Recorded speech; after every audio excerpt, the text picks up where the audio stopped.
Hi guys. Thank Hi. you guys for being on the for being on the show. Since we started this, we've wanted to have you guys on. There's so much that we admire about you guys, so much that we want to talk to you guys about. We've had a lot of these conversations in private, and I've always wanted people to like hear Hear this it. Yeah. because you guys have so much value that you guys bring. So if you guys could give like a short introduction to who you are, what you guys have done in the past, things like that. Okay. That sounds really good. Thank you so much for having us on. Like, honestly, I think coming from Allison and I both, like, we totally admire where you guys are at because you guys have, for 20, almost 22. 21 and Yep. And 19, right? You guys have, you're doing a lot of really good things, and we totally admire that about you guys. And so thank you so much for having us on and including us in this. This is really cool. No, So, we appreciate you. Yeah, thank you. yeah. So I'm Andy Emery. This is my wife, Allison. What did you want to know? Sorry. Totally lost my train of thought. Just Like, just what like a about introduction, us? Like yeah, like Okay. All right, cool. So my name's my name's Andy. This is my wife, Allison. I know she scared me for a second. A little bit about me. A husband to my wife, Allison. We started a business 16 years ago. We started an automotive shop from nothing and grew it into a multi-million-dollar business over the course of 16 years. We employed at times up to 13 people, but kind of leaned it out to 9 was our magic number. And then just recently, January of 2025, sold it, and that's where we are now. I have since then taken on a little bit of consulting and coaching work because I feel like I want to give back to the automotive industry and just help people along, because I tell my clients and people that know me alike, like, if I would have had a me when I started out, I would have saved myself a lot of headache and probably quite a few years along the way. And so I just want to give back. So I stay at home with the kids. I helped with the business for several years. I worked there. I did kind of the HR accounts stuff. But then when we had the kids, when we had our youngest, who's now 11, I transitioned to full-time stay-at-home parent. And so the kids are homeschooled. So I homeschool the kids. We have this little farm here, this tiny little homestead. And so, like, I don't know, my job is pretty much wake up, milk goats, take care of kids. A dream life right there. I mean, my background is social work. And so it was kind of like a weird shift to go from social work to automotive. Right. But it was fun. We had a chance to work together. So I just want you to, I don't know if you guys caught that or not, but like, she does a really good job of minimizing what she does, because she does a lot around here, right? Like she says she milks the goats, but she's up like at the crack of dawn. First off, she starts off at like 4:30 in the morning, like reading her Bible, and she does that for a couple hours, and then she gets herself ready. Then she goes to the barn, no matter if it's 5 below or 20 below or 75 degrees outside, and then she's milking the goats and collecting the eggs and scooping the poop and feeding the cats and feeding the dogs, and then she comes inside, probably has to do some of my laundry, and then does homeschool for the kids, and then gets them to piano and violin and jujitsu and everything else she does. So she 6 days a week. totally just minimized everything that she does, because she's more than just a stay-at-home wife. She like runs this house, as I'm well aware now that I'm home more often. My eyes a little bit watery. I know, mine too. So you guys recently sold Yeah. your shop. How are you feeling about that? Man, that is a great question. And I think like if it kind of depends on the day when you ask me that question, right? Okay. If you asked me that question a month after I sold, gung ho, yeah, absolutely best thing I've ever done, right? But looking backwards a little bit now, we're 13, 14 months removed from selling it. There is a little bit of regret that's in there, because I still talk to my old employees, which we created a really good bond, and I miss that, right? Like, I miss the camaraderie, and I miss the team. I miss being a leader of a team, and so there's that little bit of regret. Was it the wrong decision? No, absolutely not. But there's just things about the decision that I think that we maybe could have done a little bit different, or maybe handled a little bit different. But go ahead. I was gonna say that's a very abrupt change from going from managing a business, managing people, running a shop, a multi-million-dollar shop, to now you're at home. And now you're like, what do I do? Mm-hmm. What do I do with my hands? I don't know what, yeah. So it was a very difficult transition, I mean, it still is. We still transition through it, but just trying to figure out what to do, because your heart is to like serve and to do things for people and to help people get better. Like, how can I Right. help you make money? How can I help you, be happy? How can I help you in some way? Just let me help you when you're trying to figure out where to plug in, I guess is the right way. Yeah. So it went from all of this all the time, go, go, go, to what do I do? Mm-hmm. Mm-hmm. No, that's absolutely right. So yeah, I'm thankful that it happened. I wouldn't be in this position. We probably wouldn't even be having this conversation had I not sold it, right? And like over the last 14 months, I think like God's brought people into my life that I would have never met or known had I continued along the path. Good or bad, but I think more for the good than anything, right? And so I think this season of my life is just this time where it's a little bit of a test, a little bit of a trial. And it's like, okay, I need to practice some patience because there's something way better on the other side, which is what I clearly heard and why I sold the business, because there's just something. Well, I know God's telling me that there's something out there that there's more for me to do, right? And maybe it's this, right? But I just think that there's more. So anyway, I don't know if that answered your question fully. No, it I think it does. was like super in depth. 100%. Yeah, no, it does.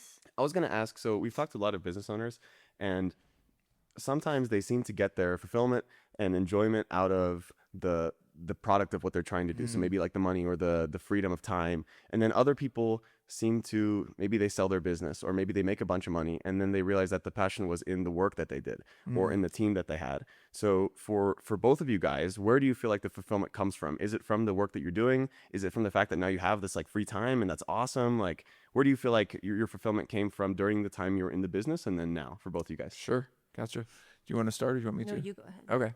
So inside the business, my fulfillment, it was never about the money, right? From the word go, from 2008 until the end.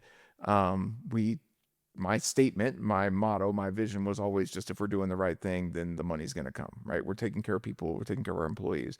The money's going to come. And that's totally true. That's how I played my business career out.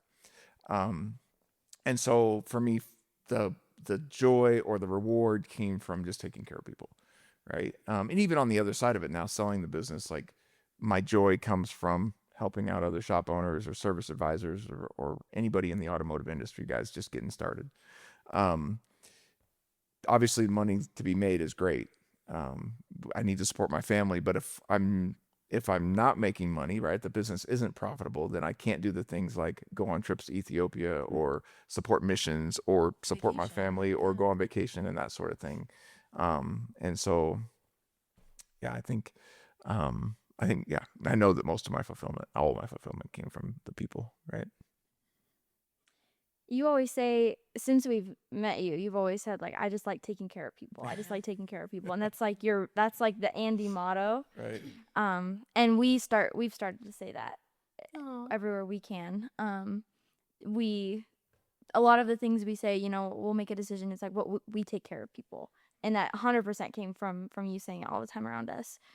Can you talk about what taking care of people look like in the automotive industry? When I feel like when you hear like an auto shop, there's so many different auto shops, especially in the area that we're in right now. And so many people have different opinions, or there's a lot of like anger around like getting your car done. Sure. It's Or a taken very care of. untrustworthy Yes. profession. So what does taking care of people look like in that type of industry? Yeah, that's really good too. So obviously there's two different sides of that, right? Taking care of your employees and taking care of your customers.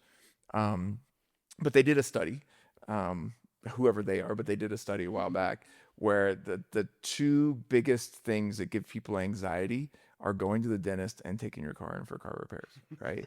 Really? Yeah. And so like we're right up there with, I mean, we give people anxiety when they come in. So it's no wonder why people hate going to an automotive shop. And then you couple that with, for so long, we just, as a community or as a industry, we just did things wrong.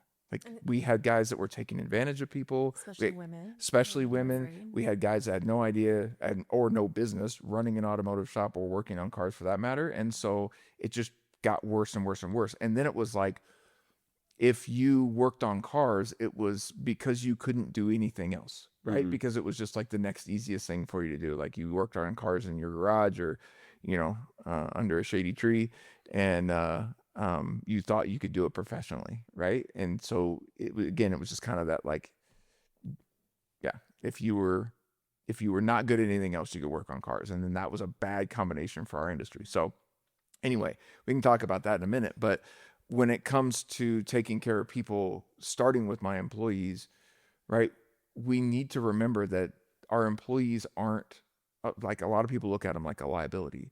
I mean, certainly they can be, but our employees are an asset, right? And they need to be treated as such. And so if you've got a Ferrari sitting in the garage, like you're going to take care of it, right? You're going to polish it. You're going to change its oil. You're going to make sure the tires are in good shape. You're going to do all the things you need to because it's an asset to you, right? Our employees are the same way. And so for me, when I finally realized this, like again, I didn't get this right out of the gate. When I finally realized this, then it was like, oh man, why am I not pouring into the people that are right in front of me, right? They always say like the grass is greener on the other side, but the grass is greener where you water it, right? And so if I'm pouring into my employees, then I should get good fruit out of that, right? The business should prosper from that. And not only that, they're going to prosper, right? They're going to be better humans, fathers, husbands, mechanics, service advisors, managers, whatever, right? And so we wanted to go through and just find out like what makes my employees tick, right? Obviously going to know your birthday. I've got all your information, but like what's your anniversary? What's your kids? What are their names? Yeah. What are their birthdays? What do right? they like? What do they like, right? What do you do on the weekends, right? I mean, obviously you're here Monday through Friday. Like what do you do outside of here? What's your favorite drink in the morning? What's your favorite drink in the afternoon? What's your favorite drink at night, right? Like, where do you love to go to dinner? Like, what's your favorite place in the world? Like, Vacation spot. yeah. And so try to figure all these things out. And then we just play to that for them, right? So if I know that somebody's having a bad day, like, and they really like caramel macchiatos, then let's run to Starbucks and get them a caramel macchiato, right? Because that's going to help them out a little bit better. And when our employees are at the top of their game, then again, the business is just going to thrive, right? That means the car's going to get more attention or it's going to get fixed correctly or whatever. They're approaching it with a different attitude. And it's a win-win-win, right? And so the same could be said for our customers, right? Now, we're not going to go as in depth. I really wish that we could have. And maybe there were some things that I could have done differently there, but like we wanted to know as much as we could about our customers within reason, right? And so same kind of thing. I mean, when we could collect their birthdays, if a customer borrowed a car from us, right? Like we had loaner cars at our shop. And so if they borrowed a car, it was easy. It was like a cheat code. We just get their driver's license. And so we'd have their birthday right there. Then we can enter that in the system. And then we can, even if it's just a simple note, hey, this is Andy from Antero Automotive. We're really thankful that you're a customer. Happy birthday, right? Something simple and easy. And again, we just cheated. I didn't get anybody out of their comfort zone at the front counter and asking a customer what their birthday is, right? But outside of that, just providing good, solid service to somebody is what really makes the difference, right? Like if you think back, and real question, when was the last time you went anywhere and got 5-star service? I don't know. I can't like recall it. Right. Even Yeah. think of it in terms of that anymore. Yeah, I Do you mean- ever think Everything just kind of seems like mediocre, right? I mean, for the most part, I posed this question to a group of shops that I coach. We did like a round table kind of thing. And it was stunning that nobody could come up with a good answer because again, we've just kind of put up with this mediocre. And so my challenge to everybody is like, if you just do that little bit extra than the next guy, you're going to stand out like a beacon of light, right? So my most recent one, this is kind of funny, but my most recent one was the Taco Bell over off of Interquest. Like, I don't eat Taco Bell. But there's just something about a chicken chalupa that gets me, right? Like, so I had a craving a while back, a couple months ago, and I go into this Taco Bell to get a chicken chalupa, and man, I'll tell you, this guy behind the counter was amazing. Like, looked me in the eye, called me sir, like, and not like awkwardly, but just like totally respectful. It was if I was dining at Ruth Chris or Shanahan's, right? Like, the service was so good from start to finish. And so, if I had an automotive shop at that time, I'd have offered him a job. But that's the kind of thing, like, that should be everywhere. It shouldn't be at Taco Bell, right? Like, but we'll go out and have sushi, right? Spend $100 or $200 on dinner, and the service is just kind of like, yeah, okay, So the way I ran my business is let's be those guys that are above and beyond, right? Let's be those guys that are over the top. I want to be the shop that when two dudes are sitting around a fire sharing a glass of whiskey, or a couple of women are sitting around a coffee table sharing a coffee or whatever, that like we're talked about. Like, man, the service was so good there. Those guys were so good. They treated us well. Like that's how I want to be remembered. Because on the flip side, it's don't ever go there. Yeah. Right? That I can tell you that was crappy. And the good, sometimes again, you don't even hear that, but you hear it, or it comes back to you by way of revenue, right? And more customers. But the bad, it's the same. You may not even know that someone's upset. Like an old guy like me, Gen Xer like me, I'm not going to leave reviews. I'm probably not even going to call you. I'm just going to I'm not going back to that restaurant. I'm not going back to that shop. And then they're going to tell their friends the same thing, right? So I just want to be, in our industry, I just want to be known for doing it better than the next guy, you know? You That's- are. Yeah. Yeah. You That's are. awesome. This is my This absolute favorite thing about you guys. So one of the first couple interactions we had with Allison, we were talking about like birthdays and hospitality and things like that. And there's this moment she goes, see, it means something that I know that your birthday is September 2nd and your birthday is June 9th or 13th. Sorry, I even got it wrong. June 13th. And we both looked at each other like, and then what? you pulled out our anniversary date. yeah. And we're like, And we just had a How did you- conversation. That was when we were in Texas, right? We just had this one conversation, and I found out your birthday, and it's just important to know things. So when people tell you things, people want to be seen. We do. I mean, it's just kind of human nature. I want you to know that you see us, that you hear us, and so yeah. I mean, But it's such a small thing, and I feel like just the birthday thing alone, it puts obviously your automotive shop at a different level than any other. And then I'm just thinking about so many industries that could do that. It's just very little. It's a very simple thing to do. Everybody has like a database system that can do a lot of like those automation things, like sending out a birthday text. And it's just that little extra thing that puts you ahead of everybody else. And it's not just like oh yeah, we do this. It's meaningful. It means something. And it stuck with me when you did that for us. I was like, this is creepy. First I thought you were just weird. No, I'm just joking. But it means that you care. And then for my birthday, you got me like 3 bags of like goodies and a big balloon that you brought to the gym, and that just means so much. yeah. And so we just read this book, Unreasonable Hospitality, right? We just read it. And I think By the way, I thought I was listening to Andy I know. while I was listening. I was to just the going to book. say that was my thought as well. And I think sometimes there's an idea that, like I'm the type of personality that can do that, or I'm not, right? Like, well, I'm just not charismatic, or I'm not, I don't do well with names, XYZ, right? How do you guys set up systems in your business to get those kind of things done? Because obviously you're not keeping like 2,000 birthdays in your head, right? And you're not keeping everybody's like, their anniversaries and right, that kind of stuff. But they obviously have some level of like not just the system piece of it, because it feels like heart. It doesn't Of feel course. like a automation. Yeah, You know what I mean? Of course, right? But at the same time, like I'm sure like the amount of work you guys put in, right? Like You'd be fun. You'd be surprised to know that it doesn't take that much work, right? Yeah. And that's the kicker of it all, is we think that it takes so much to do something like that, but it really isn't that difficult. I wish I would have printed it out. I could have shown it to you, but I printed out a sheet. If you got hired to come to work for me, that was part of your new hire paperwork, right? And it was basically like get to know you, and so that's all it was. It was like your name, so I make sure that I have it, right? But then your spouse's name, kids, if you have them, and their birthdays. Again, your favorite drink, your favorite car, your favorite place to go on vacation, your favorite thing to have for dinner. There was something else I can't remember at the very bottom, but like it was one memorable thing that you've done with your wife or your significant other.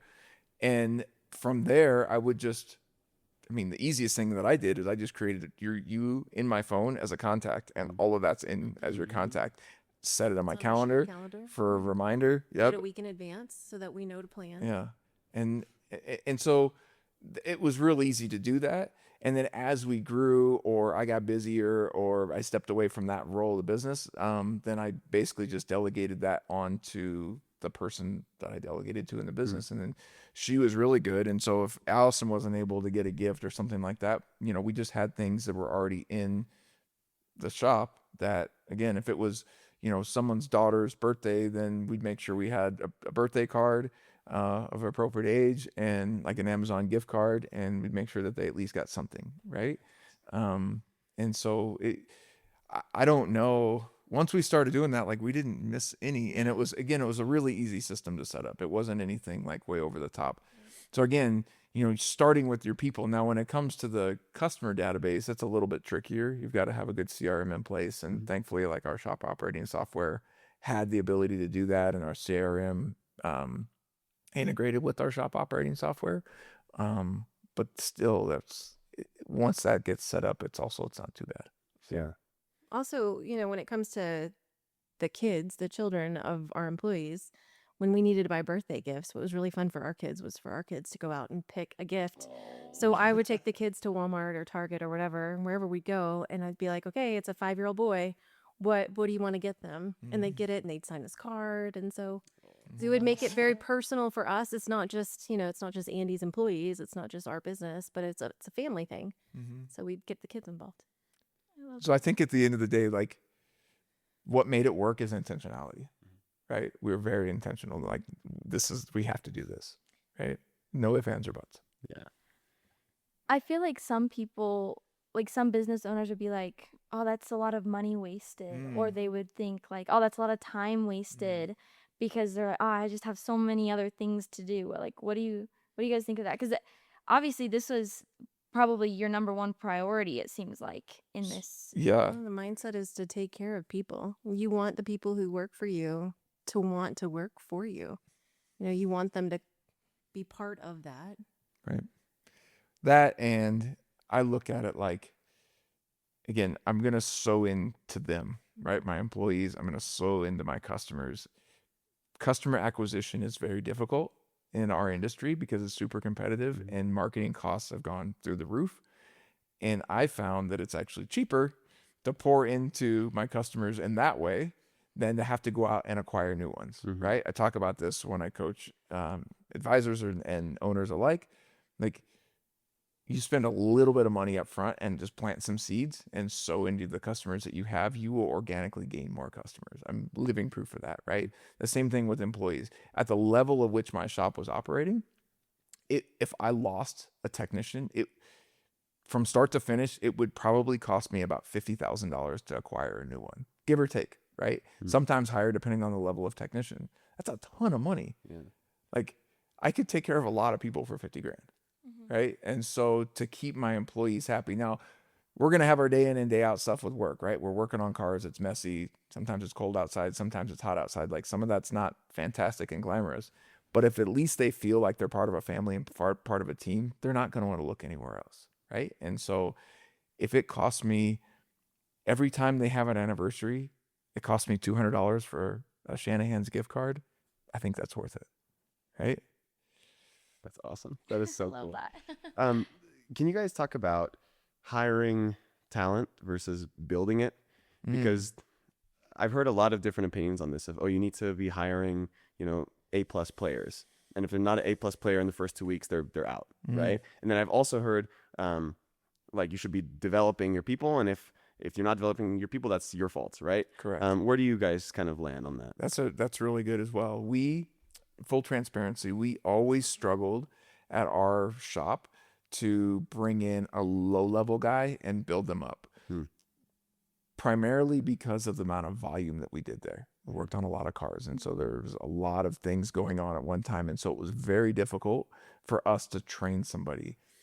I also didn't want to go through the process. We tried, but the process of training somebody, usually there's error, right? And we're all going to make mistakes. We're all human. We're not robots.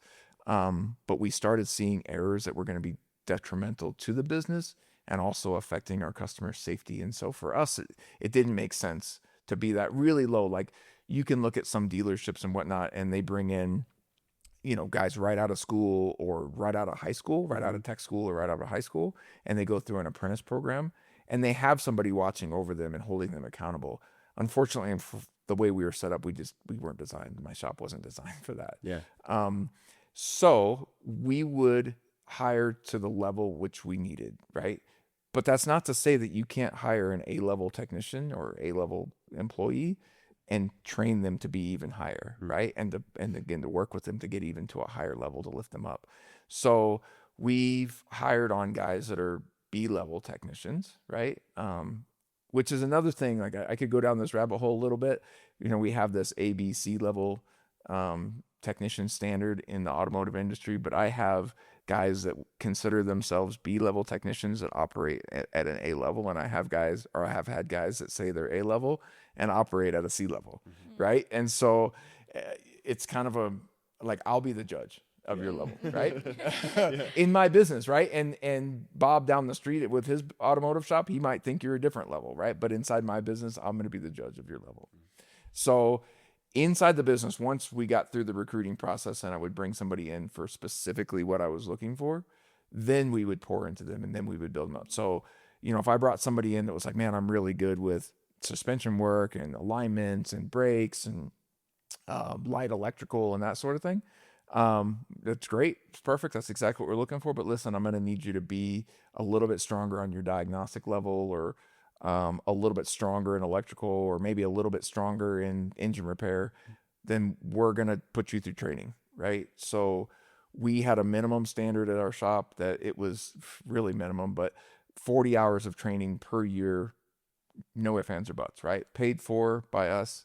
But you had to constantly be training, because if you're not in our industry, like, you're going to get left behind. And so again, what I would look for in talent were guys that wanted to learn and wanted to train, right? The guys that would say, nope, it's a waste of my time. I don't want to go to any training classes. And we would just say, okay, then I don't think we're the right place for you. But as we grew, and again, as we developed our hospitality and as we grew into like how we were really taking care of employees, one, we didn't have very much turnover. And two, we had it set up where guys like wanted to come to work for us, right? And so if you're the jiu-jitsu studio or you're the automotive shop or you're the HVAC company that's doing things right, like, the talent will come to you, right? If you're not, and you're, taking advantage of people or running a poor business, like, that's when you're scratching and clawing to find good talent. So you said like coachability is a big thing you look for, right? For sure. What other characteristics would there be for like an A player, right? Like if you're hiring somebody, you interview them, you're like, this person is A tier. What are you looking for? Yeah. So you guys know me well. Like, culture is huge, right? You've got to be able to come into my shop and play well with others, right?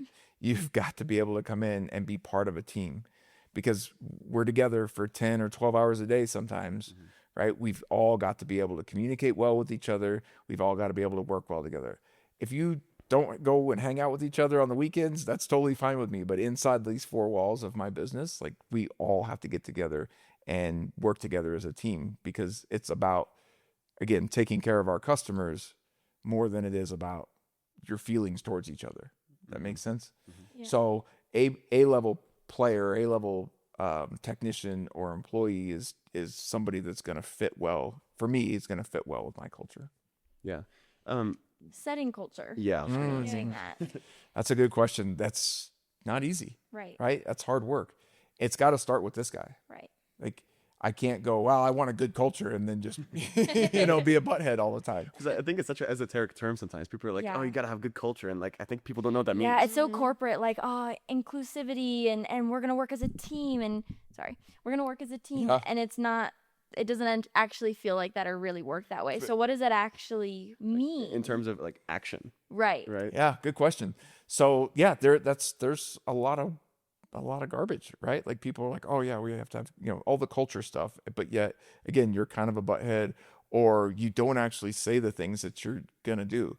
So building a good culture requires intentionality and follow through, right? And so for us, again, and this is something that I recommend to all my automotive shops, we had regular meetings, right? We didn't have death by meetings, but we had regular meetings. So we were intentional and shut the shop down every Wednesday from noon to 1.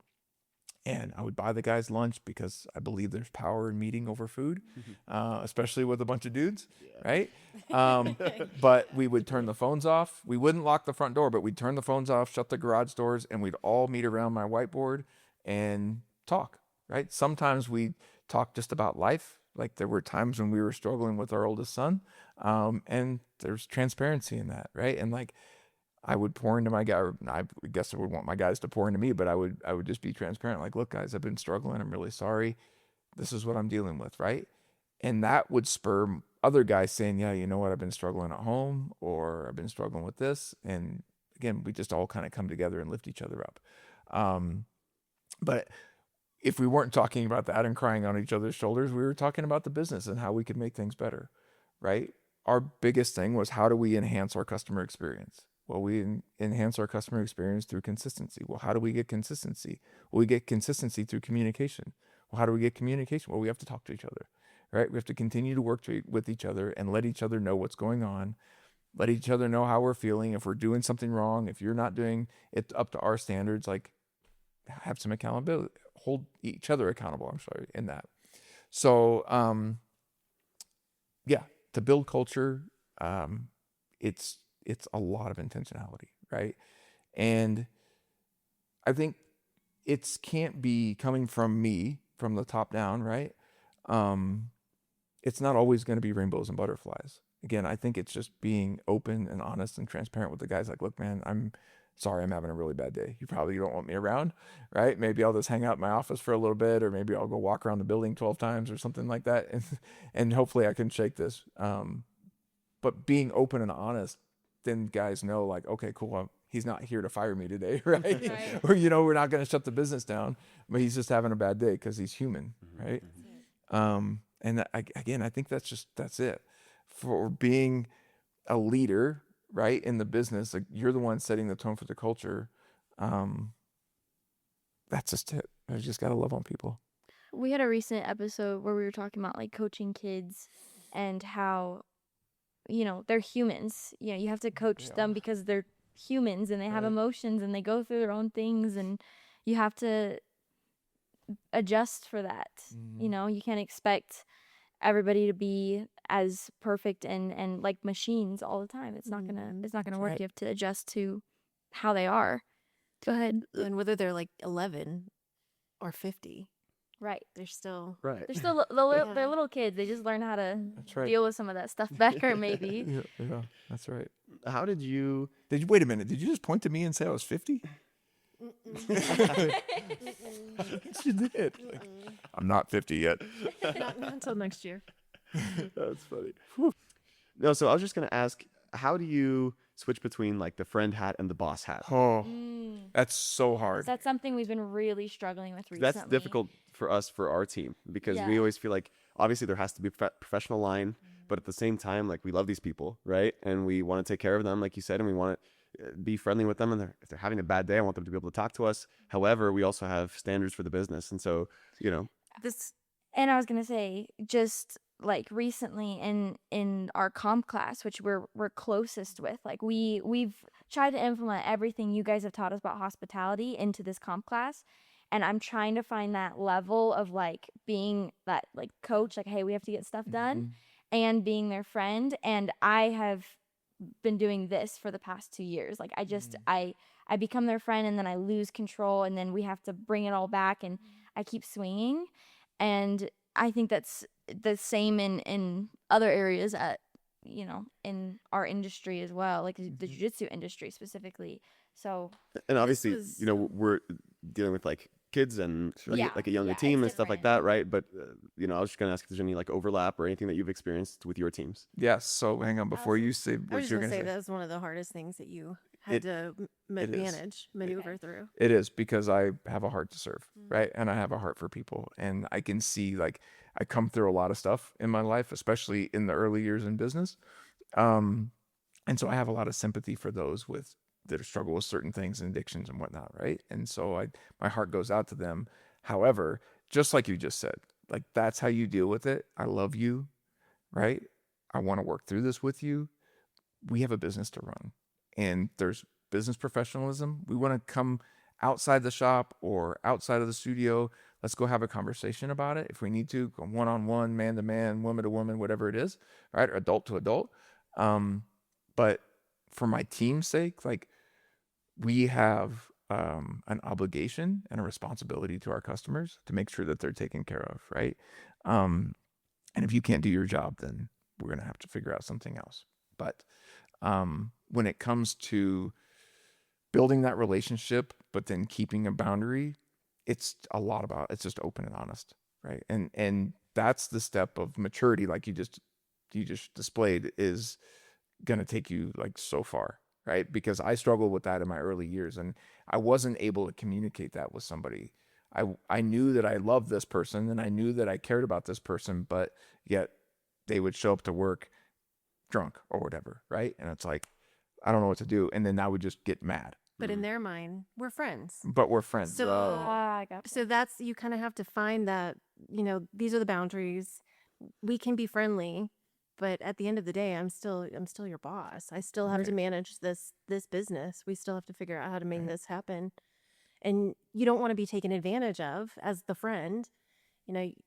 It's hard. It's a hard balance, because you don't want to like cut people off either. I'm sorry. You don't want to like push boundaries or push people away to where they don't want to see you, they don't want to talk to you, they don't want to communicate with you, confide in you. But you also need to make sure that the lines are kind of clear, that I'm your boss and I can be here for you. Mm-hmm. Absolutely. And I think again, we want what's best for people, but at the end of the day, we have to want what's best for our business. And like you just said, I mean, we just have that conversation with them.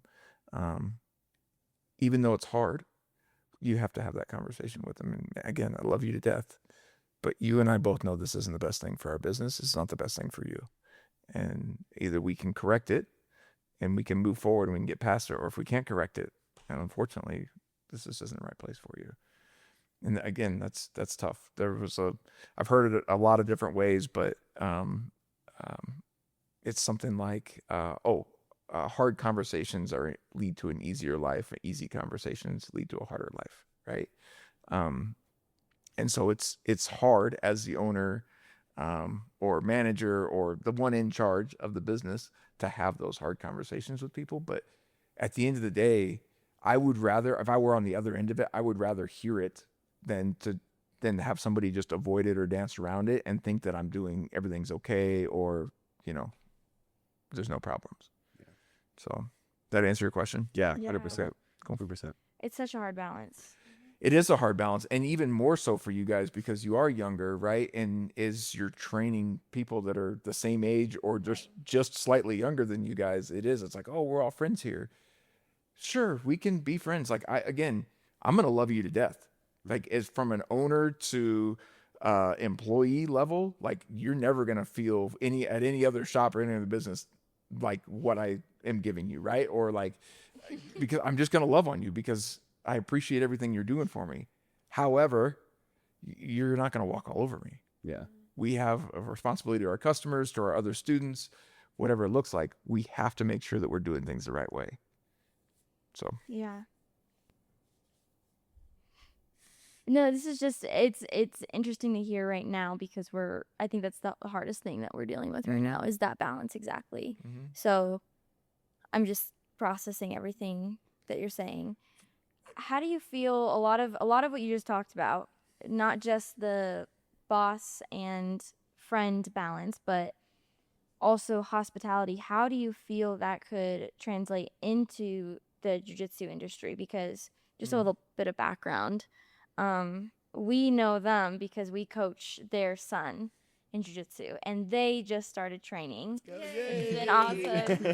Life crisis. It's fun because I feel like we've just been going to you guys for like coaching advice in terms of like, how can we be better coaches for the kids, just because of your guys' background. But now I feel like we can coach you a little bit in jiu-jitsu, and it's fun now. Finally have something to give back to you I guys. know, finally. it is cool, and I'll just say, like, it's it means a lot to me that you guys, we've had these conversations, right? Coming back from competitions or whatever in the, our fireside chats while you're sitting in the back seat of the truck, right? And you talk about business and talk about how to do things right. And the fact that you guys have implemented what you've implemented already is amazing. And that means the world to me, because you're listening, right? I don't know everything there is to know about business. I don't pretend to, but I do know that there's things that I've done inside of my own business and with regards to taking care of people and pouring into people that have really, truly made a difference. And I think that that's across any business. I don't care, again, if it's a HVAC company, jiu-jitsu studio, automotive shop, whatever. Anytime you have a business that has people inside of it, which is most of them, like these are things that you can do, right? Right after I sold the business, I went with my buddy Patrick up to, where did I go? Up to Montana. Yes. And he wanted me to be a guest speaker at this conference in front of like 150 women, State Farm agents, right? Some of it was talking about how you put God into the business, but it's also talking about culture and like, what does that look like? And again, it totally translates. It doesn't matter if it's an automotive shop or an insurance agency. It works because you're dealing with people, right? And people, I mean, at the end of the day, it sounds corny, but people just want to be loved and heard. Yeah. Right?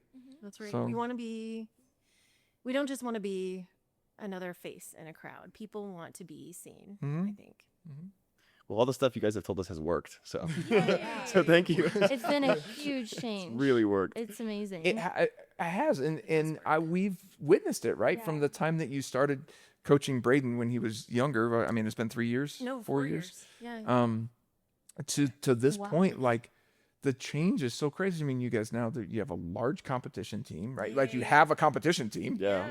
It's not just this one kid. It's not just one kid. It was just Braden for It was for a couple years, and it's so cool to see what you guys have done and what you've built and how you've made this entire team.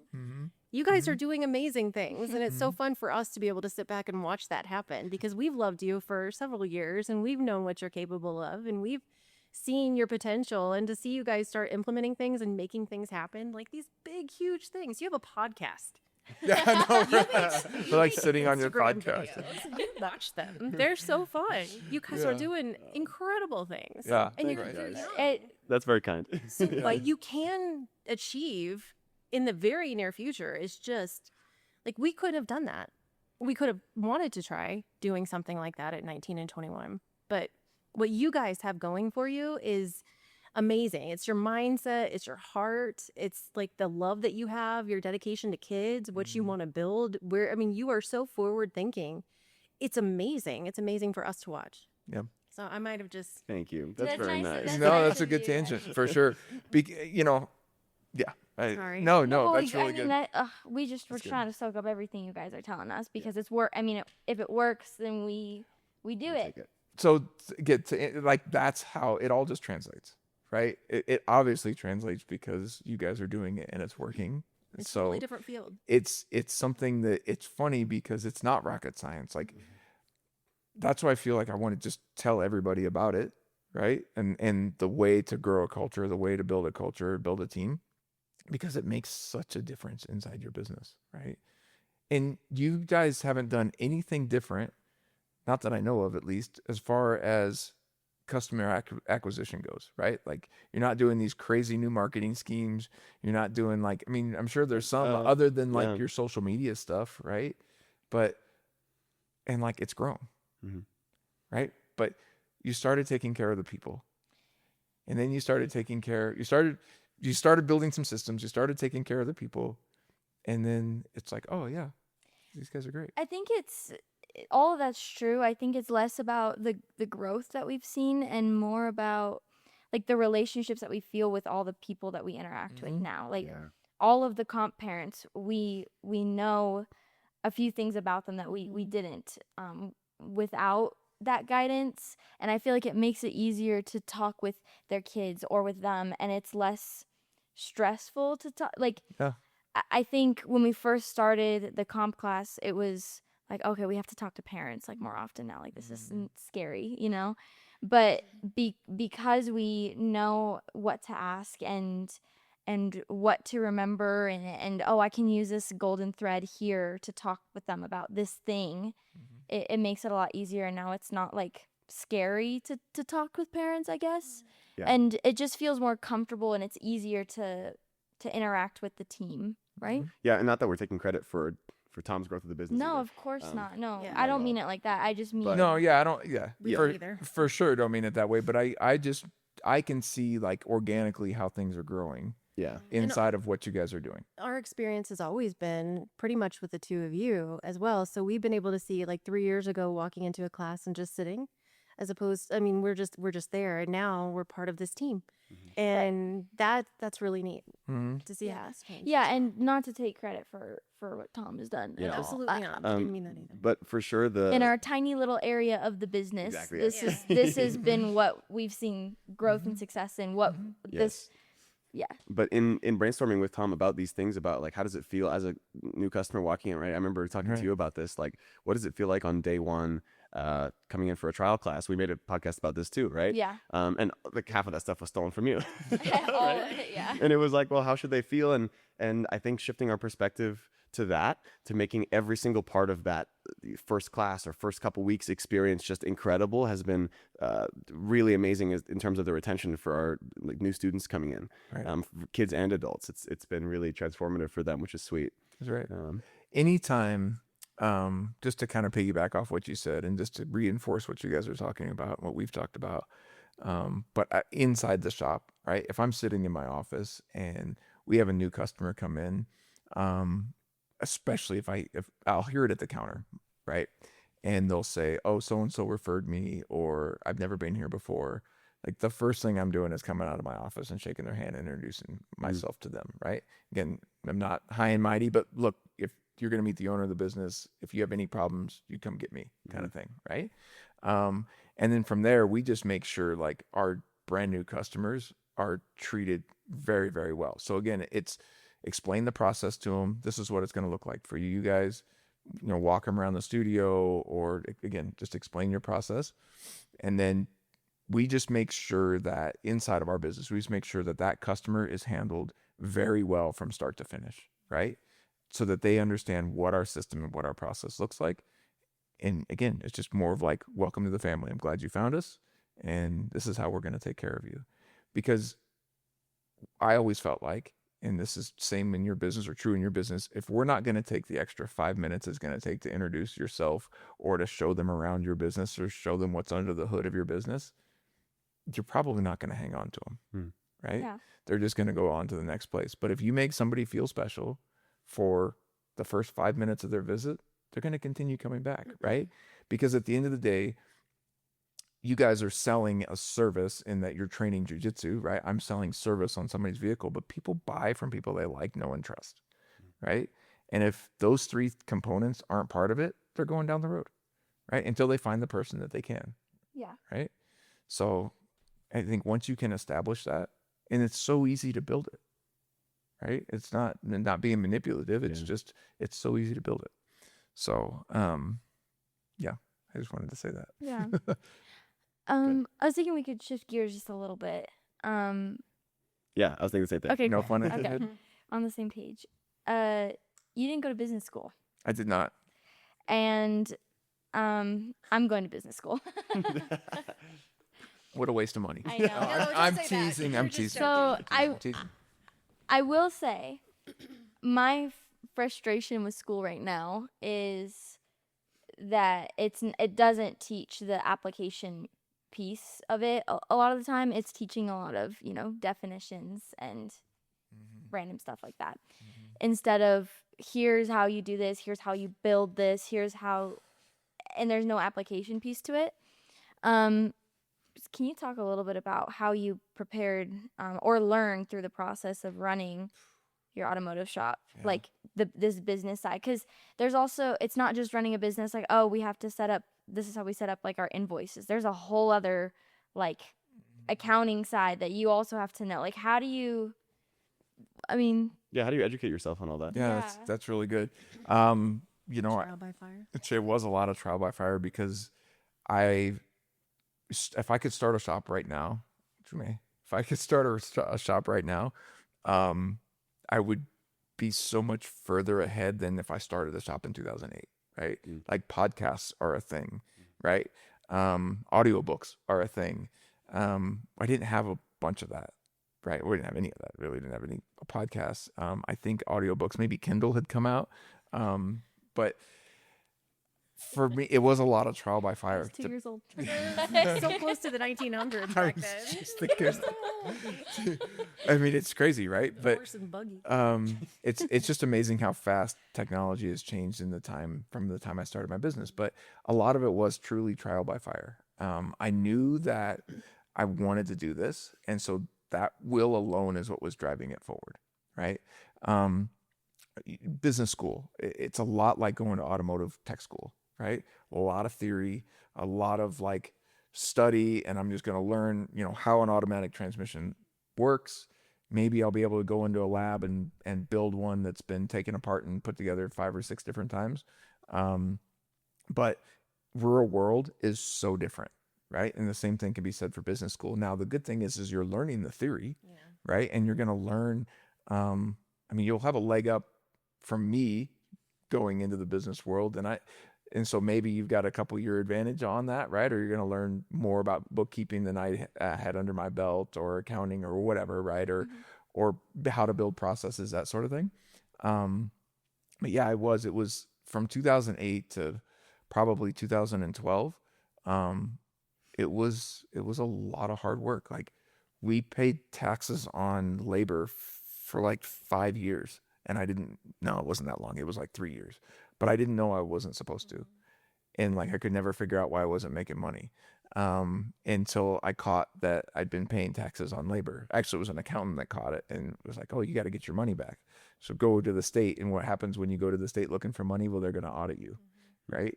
And so then in the first 5 years of my business, I went through an audit. Like I've talked to business owners who've been in business for 35 years and have never been through an audit. In the first 5 years, I went through an audit and was like, had no idea what that was even going to look like. Very scary. Yeah. By the grace of God, like, I was doing things right somehow, some way, right? Like, they came back and were like, "Oh, over the last 3.5, 4 years of the window that they were looking into, I had only missed a few things. And so I technically owed them like $3,000. Right on, easy mistake stuff. So anyway, that just makes you learn really fast, right? When had you gone into business with some business background? I mean, nobody goes into being a surgeon just like, I'm just going to be a surgeon. I'm going to learn as I go. Right. You got to do the book work and getting all of that stuff. And had you had that, I can't imagine how many mistakes you wouldn't have made and how many things that you would have done differently because you would have had the knowledge, because you went to trade school. You didn't go to college. You didn't have any of that stuff. You went to trade school. You became a mechanic. You built a business. You built a successful business, but maybe you could have done that faster. Maybe you could have. Certainly. But you still did it. But still did it. did it. And so again, the sheer will and drive to make it happen is why we kept going, right? Why I kept going.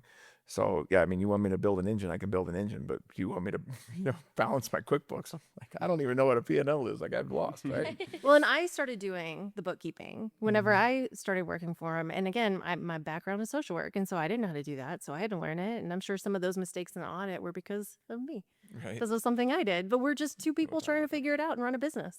Yeah. So, so to your point, like, I think it's important, right? Is it the end all be all? No, right? That's why in our industry, in the automotive industry, and again, why I coach, there's a lot of guys that were automotive technicians that said, "Man, I'm tired of working for somebody. I can do this on my own," and they give it a crack, Well, in your time consulting, since we've sold the shop, you've worked with somebody or you've spoken to people who they had a business or a degree in some other field, and they were like, "Well, I think I can run a shop. I'm just going to buy a shop." I've worked with real estate guys. I'm currently working with an airplane mechanic that bought a shop and is running a shop.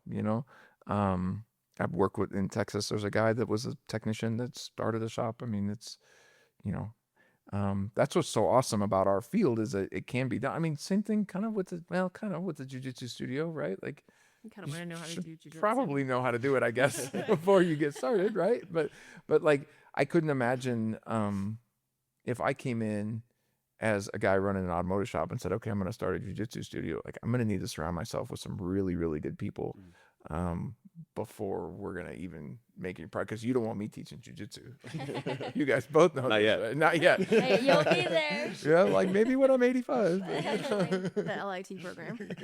We're trying to get Andy to win Masters Worlds this year. That's right. We're putting it in the universe. Yeah, we keep saying it. We're working on We'll see it. if it We're works. working on it. I'm down like 20 pounds, I think. For real? Yeah. Nice. Nice. So we're getting there. Awesome. Go ahead. No, I was gonna say, are we good to move on to one more thing? Did that help? I have two did things. seriously, did that answer your question? Kind of, sort of? Okay. 100%. Yeah. Okay. If it's still about this, then you can go.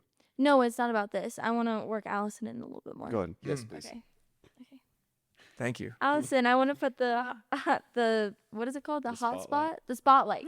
Hot spot. That's like a Wi-Fi. You're Gen Z. Yeah, I think She's like my hot spot, you know?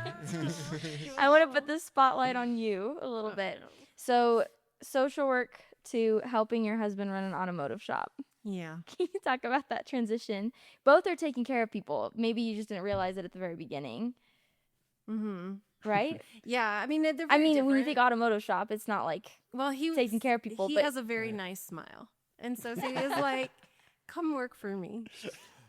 Oh, And then but I don't know. I tend to like I like the background. I don't want to be up front. I don't want to be seen, and so it was easy for me to be a supporting character.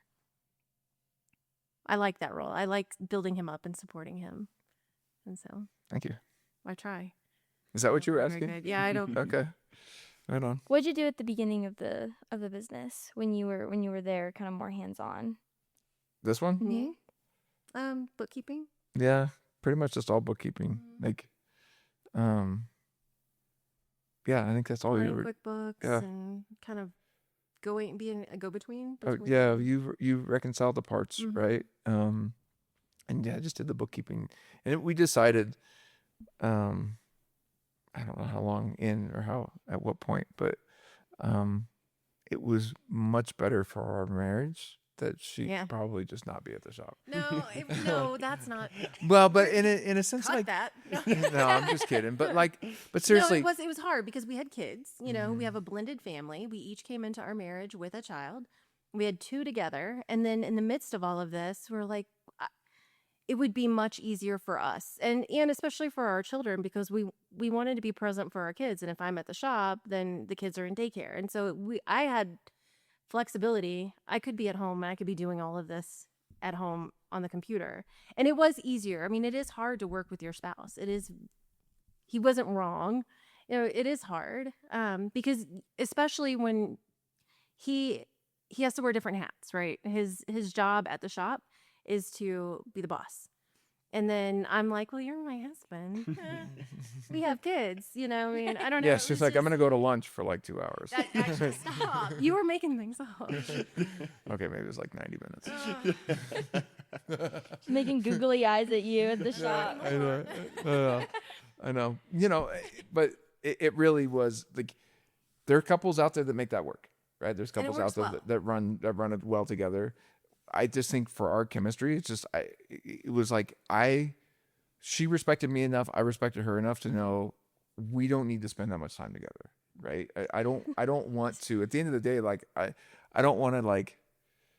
Yeah, I didn't want to cause problems, right? And my goal was if I could run the business and she didn't have to work, that's a win, right?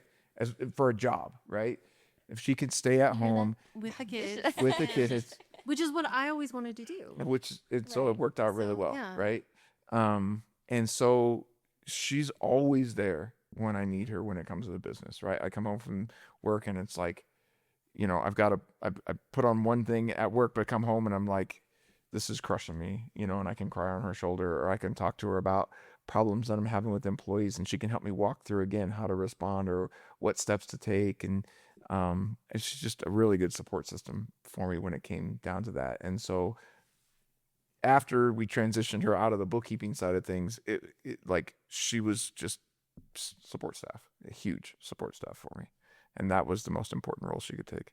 So And I like that. yeah, I do too. When when this business was started, it was his baby. It was his passion. And then I came in to support him. And so it wasn't like how would you say that? Like, it wasn't my drive. I wanted to be there and help him. He needed to be there and manage it. And it became easier for, yeah. I don't know how to say that better, but No, you said it. That's right. I mean, it did it. It's like, your passion was to build this shop, run this shop. My passion was to take care of our kids. We had an opportunity where we could do both, and we could be supportive of each other in that. And I get to spend all my time with my kids, which is my favorite thing in the world. Absolutely. And I really like you too. I like you too. Yay.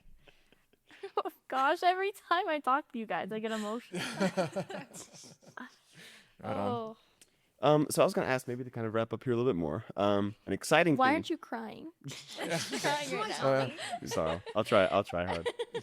On an exciting note for you guys, Ethiopia. I want to talk about that geez. for you. It's like, speaking of taking care of people, right? What have you been doing out there? Yeah, that's great. So we go out to Ethiopia Every 6 months. every 6 months. I was going to say, I couldn't remember. Twice a year. I was fortunate enough to be introduced to a guy named Patrick Hall, who runs the State Farm Agency, but who had adopted his son from Ethiopia. And 5 years ago, he went back to figure out where his son came from, and then found that this village that his son came from was in total disarray, right? The kids there alone, their health was in really bad shape. It was just kind of just a oppressed and depressed area, as a lot of rural areas are in Ethiopia. And he just really had this pull on his heart to do something about it. And so over the course of the next few years, he kept pouring into the children out there, put together a school for kids who are the widowed or orphaned, and then poured into the ministry out there, the church that's in that village. And again, I was introduced to him about a year and a half ago, and he asked if I wanted to come along on a mission trip. I have a huge heart for missions. I've been down to the Dominican, to Peru, and I get just because I love taking care of Because people. yeah, that's what that is. That's just- you that's like- loving on people, taking care of people, being there. You have all of these blessings and assets. Why can't you just give them to other people? Like, I Right. have so much. Let me help. Right. And so over the course of the last year and a half, we have, we've installed solar at the school or at the church, which is a school as well. So now they have electricity. These kids get a meal a day These- where they're not even guaranteed food. Like, there are some kids who just don't get to eat. Yeah. And this is an opportunity to feed them. Yeah. Just So a meal a day, 5 days a week. 180 kids get fed 5 days a week at our school, inside of our village.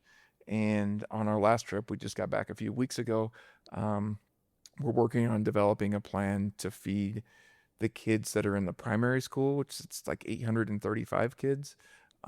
Because what we figured out is that those kids aren't going to school for a full day because they don't have any food. And so they're really just going a half a day, and then they go home to no food as well. And so I totally believe in, and the four of us believe this, that there's so much power in education and education in the Bible, right? And so that's what we're pushing. We want to get these kids past the 8th grade, because in Ethiopia, if you pass the 8th grade exam, you can go on to high school. If you don't pass the 8th grade exam, you cannot. And which leaves a lot of kids stuck in these small rural villages, and they can't advance. They can't go any farther. So we're really pushing to get these kids past the 8th grade and then into high school. And then on top of that, we've started this other side of the ministry that we are leading pastors and showing them how to be pastors. And so there's it's called the Bible Training Center for Pastors. We're equipping them with all the resources they need to be pastors, right? Because again, rural Ethiopia, they don't have access to the same things that we do, right? The same kind of study Bibles, the same kind of resources. And so now they're going through a program that's recognized, so they'll get a certificate. But how to teach the Bible, right? And like how to teach their congregation and how to lead people. Just out there, we just did a leadership conference for a bunch of Ethiopian pastors. Like I would have never envisioned that a year ago when I started going with them. And so again, we just continue to pour into people out there. And while I wish I could be gone for months at a time, like it's hard on my family. I get really homesick. So we're usually only gone a couple of weeks at a time. But it's so impactful, the work that we're doing out there. It's just so amazing to just see how. Well, it helps you see how much we have and what Oh. we take for granted. And then lots of places all over the world don't have access to clean water or Right. a meal, or, you know, the children just kind of get lost in the shuffle, and you find kids in places. It is, yes, it's interesting, right? So you go out there and the hotel, the quote unquote hotel that we stay in the town that's close to our village, you know, has no running water most of the time, has off and on electricity, right? And that's a nice area, right? Nicer area. You know, obviously our village had no electricity, no running water, that sort of thing. And so, yeah, I mean, here in the States, like we flip on a switch, we have lights, we go to the faucet and we have running water. Like we go to the grocery store and we can get whatever we want. We can go to McDonald's, you know, I mean, we just have everything we have at our fingertips.